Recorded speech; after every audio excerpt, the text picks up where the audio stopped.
Muchas gracias, señora presidenta. Si le parece bien, vamos a proceder de la siguiente manera. Primero yo voy a hacer una breve consideración, dos breves consideraciones. Le voy a dar la palabra, si usted me autoriza, al viceministro para que aluda a los temas que estén vinculados al diálogo social y a los efectos que nosotros estamos poniendo sobre la mesa del diálogo social. Y finalmente yo voy a rápidamente responder las preguntas que me han sido hechas llegar. Entonces, dos consideraciones. La primera, quiero expresar claramente de que yo no pretendí atribuir el aumento de impuestos a una solución votada por el Parlamento. Eso no fue mi intención. Mi intención fue decir que el presupuesto fue votado de manera ampliamente mayoritaria por el Parlamento y aludí después a los impuestos. Si eso generó una confusión, les pido disculpas a los señores senadores. Segunda consideración. Quiero ser muy claro en esto, señora presidenta. El diálogo social realizó una serie de recomendaciones. Las tres más importantes tienen que ver con la unificación y el fortalecimiento del sistema de transferencias. El segundo tiene que ver con modificaciones en relación a la posibilidad de establecer modificaciones en la edad de retiro de manera universal y no de manera específica como está establecida hoy. Y la tercera tiene que ver con la relación entre los afiliados al sistema y los administradores de fondos de pensiones. En relación a los dos primeros puntos, Martín Valcórban, su secretario, va a referirse seguidamente. En relación al tercer tema, yo lo que quiero ser cuidadoso y claro aquí. En primer lugar, estamos trabajando con las AFAPs. Hace aproximadamente 60 días nos hemos dado como plazo, fin de junio, para poder abordar la agenda.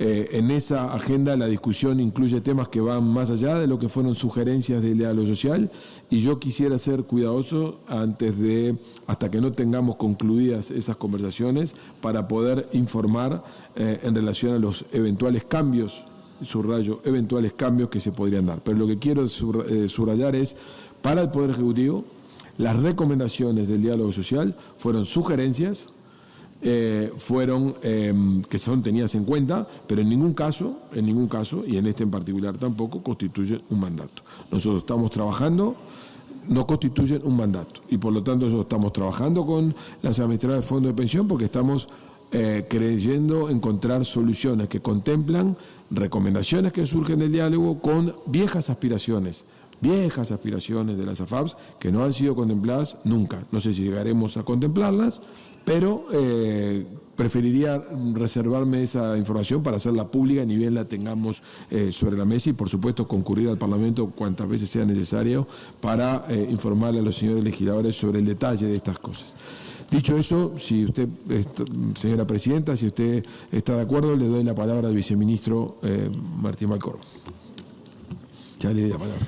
Tiene la palabra entonces el subsecretario Martín Valcórban. Bueno, muchas gracias. Un saludo para todos los legisladores. Teníamos previsto hacer una breve referencia a las medidas, en el marco de la Agenda de Política Económica, las medidas de apoyo a la permanencia en el sistema educativo, pero dado lo acotado el tiempo que nos queda, lo vamos a omitir, tanto en lo que hace a la expansión del bono escolar de inicio de clases, como a las becas Butiá para la educación secundaria y adulto. Eso va a ser sin duda un tema que vamos a estar analizando cuando presentemos la rendición de cuentas, pero sí nos parece al menos importante dejar sentado la relevancia que tiene este punto en lo que es la agenda del gobierno, en lo que hace al fortalecimiento del sistema de protección social. Dicho esto, quisiera concentrarme, como dijo el señor ministro, en los dos puntos, en dos de las recomendaciones del diálogo social que fueron priorizadas para abordar de manera rápida por el gobierno. En primer lugar, en lo que tiene que ver con el fortalecimiento de las transferencias para la infancia. Invertir en infancia, esto creo que es un elemento que es de acuerdo, digamos, de consenso en todo el sistema político. Es un mandato ético, pero también es un factor clave para la productividad y para la convivencia futura. Si no logramos revertir la situación en la cual se encuentra la infancia en nuestro país, es difícil pensar en el mantenimiento de nuestro esquema de convivencia social en el futuro. Cada vez nacen menos niños a su vez, y 3 de cada 10 niños nacen bajo la línea de la pobreza, y por lo tanto es fundamental fortalecer nuestro sistema de transferencias. Hoy el sistema de transferencias cubre aproximadamente el 55% de los niños, niñas y adolescentes. Es un sistema potente, ha sido utilizado por todos los gobiernos, ha sido clave, por ejemplo, el desarrollo previo que tuvo el sistema de transferencias para poder enfrentar con éxito los desafíos que la pandemia le generó al país. Y por lo tanto, ese es el punto de partida del reconocimiento, pero está claro que tiene oportunidades de mejora y eso fue uno de los puntos centrales que abordó el diálogo social y que desde el Gobierno entendemos importante retomar. En primer lugar, como objetivo, aumentar los recursos para atender la pobreza infantil y, en segundo lugar, mejorar la cobertura y la focalización y también reducir los costos de gestión de todo nuestro sistema de transferencias para la infancia. ¿Cuáles son las medidas concretas que estamos impulsando? Y que, digamos, tómese esto como un adelanto, porque este también va a ser un elemento que va a estar presente en la rendición de cuentas, con más detalles. Bueno, básicamente unificar el sistema de transferencias. Crear un sistema único de transferencias hasta los 18 años que integren los actuales programas de asignaciones familiares de la Ley 15.084, de asignaciones familiares del Plan de Equidad, de la Tarjeta de Uruguay Social y del Bono Crianza. Estos 4 programas entendemos que es muy importante que se unifiquen en un único sistema, que nos permita, al unificar, evitar solapamientos, reducir problemas de acceso y errores de exclusión y también aumentar la probabilidad de llegar a la población objetivo. Ese es esencialmente el objetivo central que perseguimos con la unificación del sistema de transferencias, también reducir los costos administrativos asociados a la existencia de múltiples programas que muchas veces se superponen. ¿Cuál es la idea que estamos previendo para el sistema unificado de transferencias? En primer lugar, el aumento en los montos, con refuerzos adicionales para determinados sectores de la población objetivo y fijando como prioridad las embarazadas y la primera infancia. Hay un aumento general, está previsto un aumento general de los montos de las transferencias, poniendo foco en los niños de 0 a 3 años y las embarazadas, priorizando lo que son los primeros 1000 días de vida, que tienen un rol clave en el desarrollo de las personas y por lo tanto es allí donde es fundamental la intervención de las políticas públicas para lograr y generar condiciones para un adecuado desarrollo futuro de todos los niños y niñas de nuestro país. También la idea es escalonar los montos según el nivel de ingreso de los hogares, priorizando a la población más vulnerable. En ese sentido, en particular, se van a estar reforzando las prestaciones para el 20% de los hogares de menores ingresos, pero también va a haber un aumento que se va a extender a las transferencias que reciben el 40% de los hogares de menores ingresos, con, como decía, un refuerzo en el caso de embarazadas y niños de 0 a 3 años. Otro elemento importante en el rediseño de nuestro sistema de transferencias tiene que ver con la eliminación de las escalas de equivalencia actuales, que intentan recoger una suerte de economías de escala en los hogares, en la medida que, por ejemplo, en lo que es el régimen de la SAFAM actual, el primer niño del hogar se computa por el 100%, pero ya el segundo niño se computa por el 60%, el tercero por el 36% y así sucesivamente. Esa escala de equivalencia es la que se intenta eliminar, de forma tal que, por ejemplo, un hogar que hoy tiene 3 niños, en el esquema actual multiplica la prestación por 2, por esta escala de equivalencia. El objetivo del nuevo sistema es que en este caso se multiplique por 3, considerando la existencia de 3 niños en el hogar. Hay evidencia clara que muestra que cada peso invertido mejora el resultado en términos de pobreza. Para la población de 0 a 3 años, el monto promedio de las transferencias está previsto que se incremente en el orden del 82%. Y en el caso de la población de 4 a 17 años, el aumento será del 68%.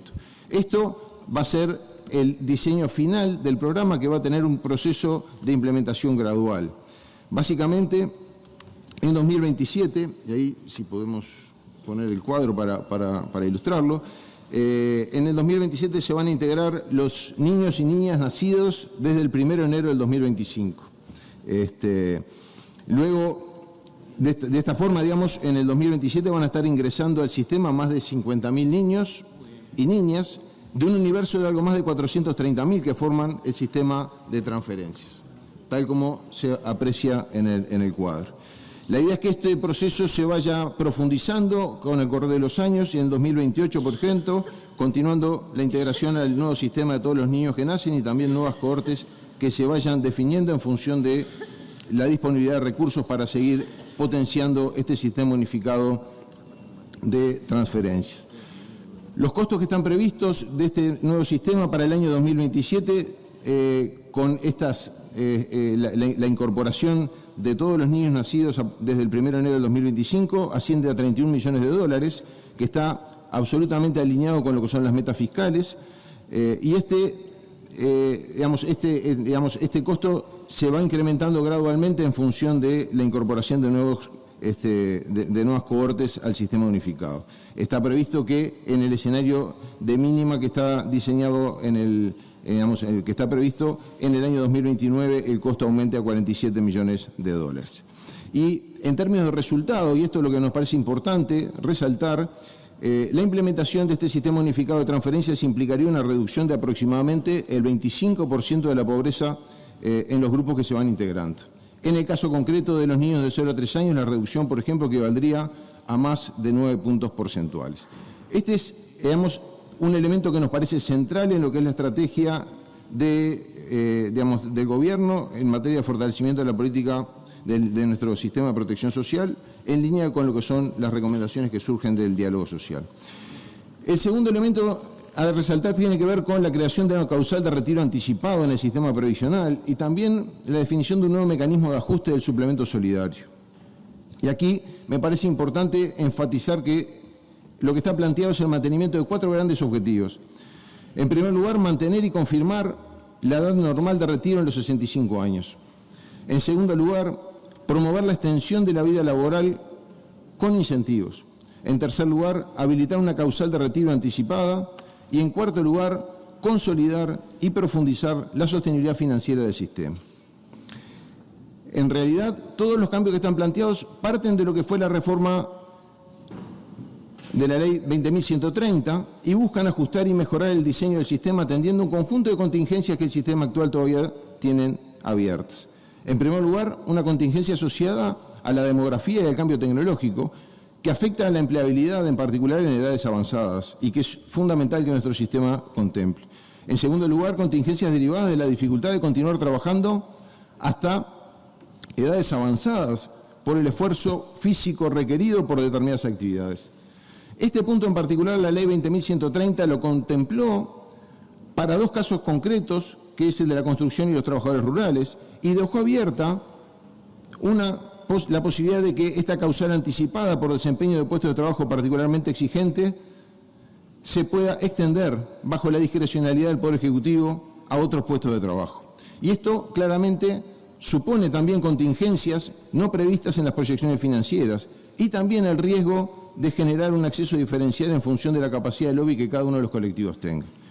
Por esas razones que entendemos fundamental diseñar un mecanismo universal, no discrecional, de acceso a una causal anticipada, reconociendo, como dije, la edad normal de retiro en los 65 años. La tercera contingencia se deriva del propio mecanismo de ajuste del suplemento solidario, que implica una contingencia relevante en materia de sostenibilidad del sistema y que lo voy a retomar más adelante. Siendo específicamente al diseño de la causal de retiro anticipada, permítanme en primer lugar señalar que esta es una causal que opera sobre un universo acotado de altas, muchas de las cuales ya postergan en la actualidad el retiro, tal como surge del gráfico que estamos viendo allí. Como se observa, del total de las altas jubilatorias del 2025, solo la mitad se jubiló por vejez antes de los 65 años. Y el 50% se jubila luego de los 65 años o por otras causales, como por ejemplo la invalidez. Entre quienes tienen causal a los 60 años, más de la mitad posterga el retiro. Y entre quienes se jubilan por vejez, solo el 37% se jubila a los 60 años y un 25% lo hace con 65 años o más. O sea que queda claro que esta causal anticipada es una causal que opera sobre un universo acotado de altas que muchas de las cuales ya postergan el retiro en la actualidad. ¿Cuál es la característica de la causal de retiro anticipado en la cual el Gobierno está trabajando? En primer lugar, manteniendo, como decíamos, la edad normal de retiro de 65 años y también manteniendo los incentivos a postergar el retiro hasta esa edad. Se mantiene también el requisito de 30 años de servicio, pero se pone foco en habilitar ese mecanismo general universal de retiro anticipado, asegurando a las personas de ingresos bajos niveles de suficiencia de las prestaciones como un elemento central en el diseño de esta nueva prestación. Y un elemento también importante es destacar que esta causal anticipada no habilita la compatibilidad con el trabajo. ¿Cómo se determina la prestación? Permítanme brevemente hacer un repaso. En primer lugar, lo que estamos viendo es, como en cualquier jubilación, el beneficio total, en este caso de la causal anticipada, surge como la suma de la jubilación que se obtiene por el régimen del BPS o del resto de los organismos previsionales, la jubilación por la FAP y el suplemento solidario. ¿Cómo se determinaría la jubilación a nivel del BPS? Bueno, básicamente, como sucede en el régimen general, la jubilación del BPS va a ser la que surja del sueldo básico jubilatorio por la tasa de reemplazo, y la tasa de reemplazo es la que se determina de acuerdo al criterio que marca la ley 20.130, a partir de la tasa de adquisición de derechos multiplicado por los años de aporte. La propia ley 20.130, en el artículo 46, define un conjunto de tasas de adquisición de derechos para las edades entre 60 y 64 años, que son las que estamos tomando como base para la definición de esta causal anticipada. En segundo lugar, tenemos el suplemento solidario, con el objetivo de incentivar la permanencia en la actividad y postergar el retiro hasta los 65 años, es que se establece un ajuste en lo que es la fórmula general prevista para el suplemento solidario en la ley 20.130, por la cual se pondera ese suplemento solidario en función de la relación entre la tasa de adquisición de derechos a los 65 años, que es 1,5, y la tasa de adquisición de derechos de los años de la edad en la cual se retire la persona, que es lo que está en el recuadro rojo en la gráfica. O sea que básicamente se toma en el recuadro rojo en la fórmula. O sea que básicamente se mantiene lo que es el esquema general definido por la ley 20.130, se toman en consideración las tasas de adquisición de derechos que la propia ley define y se considera el suplemento solidario para la determinación del beneficio total de esta causal anticipada. Y permítanme ahora evaluar cómo impacta esto en el valor de la prestación según deciles de ingresos, porque me parece que este es un elemento relevante a la hora de evaluar esta nueva causal. Es un cuadro que seguramente desde acá no se vea demasiado, pero tengo entendido que ya se distribuyó la presentación, por lo tanto los legisladores seguramente la puedan seguir digamos, de cerca. Pero básicamente lo que estamos viendo en este cuadro es la comparación de la situación previa a la reforma de la ley 20.130, son las primeras 3 columnas, o sea, las primeras 2 columnas marcan los deciles y el sueldo promedio de cada decil, las siguientes 3, la situación previa a la reforma de la ley 20.130, las siguientes 3 columnas a la ley 20.130 y las siguientes 3, lo que sería el resultado de la causal de retiro anticipado. Como se puede ver allí, las edades promedio de retiro son diferentes. En el caso de la situación previa a la 20.130, son las edades que efectivamente se retiraban según los niveles de ingresos, según los deciles. En el caso de la situación, digamos, a partir de la ley 20.130, la edad de retiro son los 65 años, porque acá estamos contemplando o analizando el colectivo de personas que se retiran ya antes de los 65 años, no lo que se retiran con posterioridad. Entonces, por aplicación de la ley 20.130 se retiran todos a los 65 años, y con el retiro anticipado lo que estamos asumiendo es cuál sería la situación si se retiraran a la misma edad que se retiraban antes de la reforma previsional del año 2023. Lo que vemos ahí, en primer lugar, en la comparación de las jubilaciones que se recibirían por nivel de deciles, claramente las jubilaciones que surgen de la ley 20.130 son mayores que las que estaban con anterioridad, pero hay que tener en cuenta que estamos comparando una jubilación que se obtiene a los 65 años, en el caso de la 20.130, con una jubilación que se obtiene en promedio en el cuadro a los 61 años de edad. Y el otro elemento importante tiene que ver con el concepto de valor actual neto que está incluido en el cuadro. ¿Cuál es la idea del valor actual neto? Básicamente es la comparación en valor presente de los beneficios que las personas van a recibir a lo largo de su jubilación, actualizados y expresados en valores actuales. ¿Qué es lo que observamos allí? Básicamente que la causal de retiro anticipado mejora el valor actual neto para los primeros 5 deciles de la población.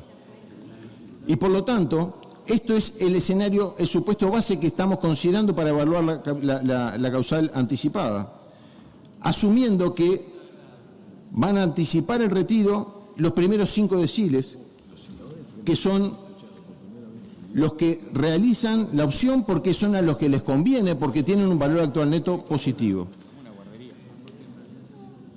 Los sectores de ingresos más altos tienen un valor actual neto negativo, quiere decir que con la causal anticipada, en valor actual neto, no les convendría ejercer el retiro anticipado. Claramente, si uno compara la jubilación que se obtiene en la causal anticipada con la jubilación que se obtiene en la ley 20.130, en todos los casos, la causal anticipada arroja jubilaciones más bajas, lo cual refuerza el incentivo a permanecer en la actividad. Por lo tanto, a partir de este análisis es que nosotros tomamos como escenario base que los primeros 5 deciles son los que van a estar haciendo ejercicio de la opción adelantada, porque es en los cuales el retiro anticipado significa una mejora respecto, en valor actual, respecto a lo que tendrían postergando el retiro. El otro elemento importante, porque surge también como una recomendación del diálogo, es que para los primeros 3 deciles, las jubilaciones que se obtendrían con el retiro anticipado son mayores a las que se obtenían previo a la reforma de 2130. O sea que aquí nosotros estamos contemplando que más del 30% de las personas podrían jubilarse con una jubilación mayor a la que se obtenían previo a la reforma del 2023. Bien, estas es entonces las razones por las cuales asumimos el supuesto de quiénes son los que ejercen el retiro anticipado. Y acá lo que estamos viendo es cuál es el impacto que esto genera en términos de los egresos del BPS y el resultado global del Banco de Previsión Social. Bien, como se aprecia allí, es un resultado que no altera sustancialmente la trayectoria del gasto ni el resultado del BPS y por lo tanto estamos logrando cumplir con los objetivos de habilitar una causal generalizada para permitir que se puedan retirar antes de los 65 años, poniendo foco en que en los sectores de menores ingresos los niveles de las prestaciones sean mayores a las que se tenían con anterioridad sin afectar la sostenibilidad del sistema. Esto surge de los estudios técnicos que el Banco de Previsión Social realizó, que vamos a distribuir el informe para que todos los legisladores puedan tener el informe que realizó la Asesoría General de la Seguridad Social del Banco de Previsión Social. Por lo tanto, como mensaje final, la introducción de la causal anticipada logra los objetivos perseguidos, pero manteniendo y preservando la sostenibilidad en el largo plazo del sistema como objetivo central.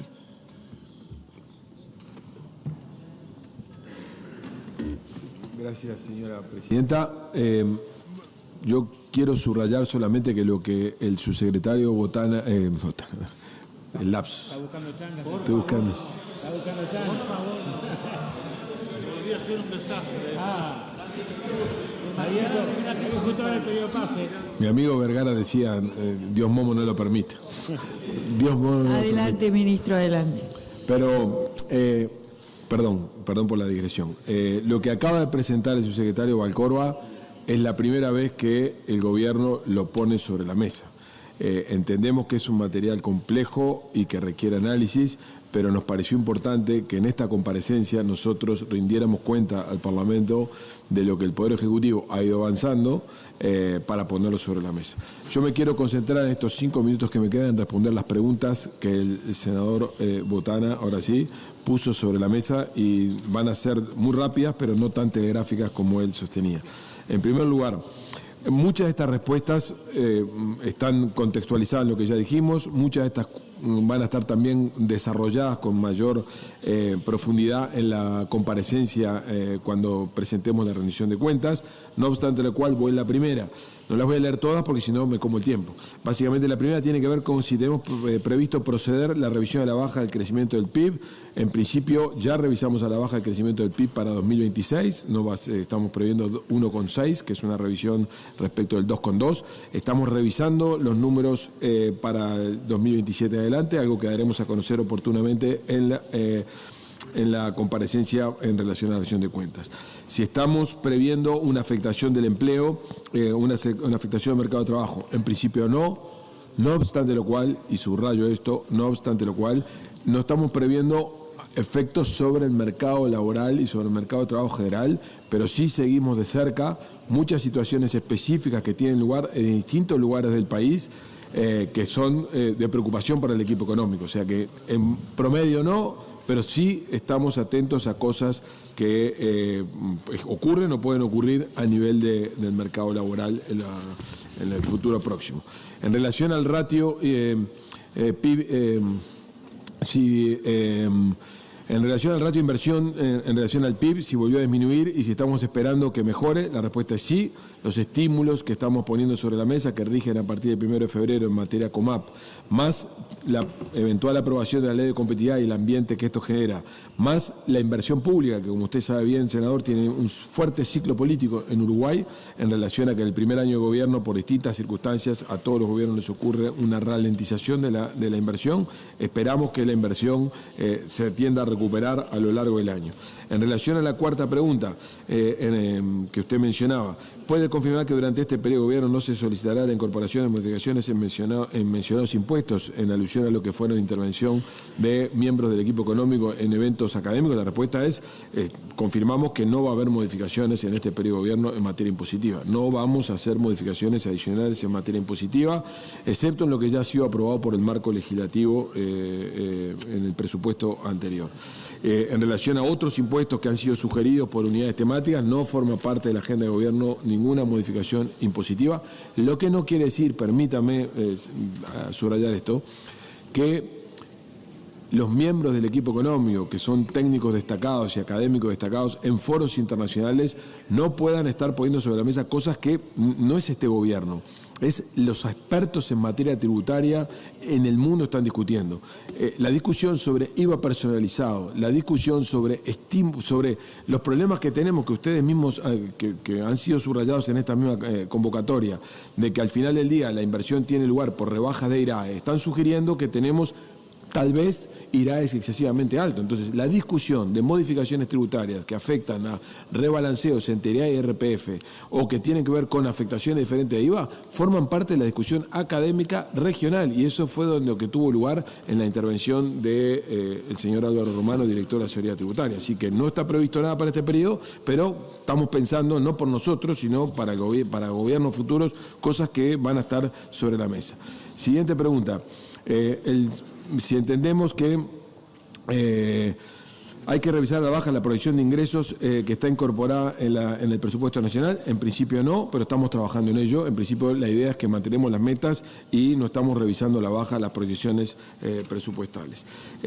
La siguiente pregunta es si en el presupuesto nacional se incorporan modificaciones de regla fiscal y si esto se procederá al cumplimiento de esta reglamentación porque no ha sido reglamentado, y la respuesta es absolutamente sí. El decreto ya está firmado por el MEF, está en presidencia y está a punto de salir. O sea que eso debería estar en los próximos días sobre la mesa. En relación a la evolución del tipo de cambio, se espera que las medidas políticas que se impulsan relativas a la creciente desdolación de la deuda o los incentivos a no ahorrar en dólares afecten el mercado de cambios. La verdad, después de haberme dedicado 40 años a pronosticar el tipo de cambio, soy cuidadoso en hacer pronósticos sobre el tipo de cambio. Como ministro, me corresponde decir que mi objetivo o el objetivo de la política económica es ni aumentar ni disminuir el tipo de cambio, sino alertar sobre los riesgos que tiene tomar decisiones económicas y financieras en un país de doble moneda.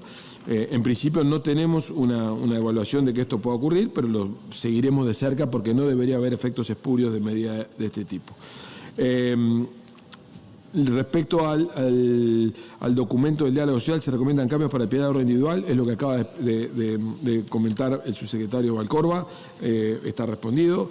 La pregunta siguiente es si vamos a remitir al Gabinete de Primera Infancia las modificaciones que tienen que ver con los cambios en materia de primera infancia. La respuesta es sí, de hecho está convocado el gabinete para esta semana. Y bueno, esas son las respuestas que teníamos a las preguntas. Muchas gracias, señora presidenta.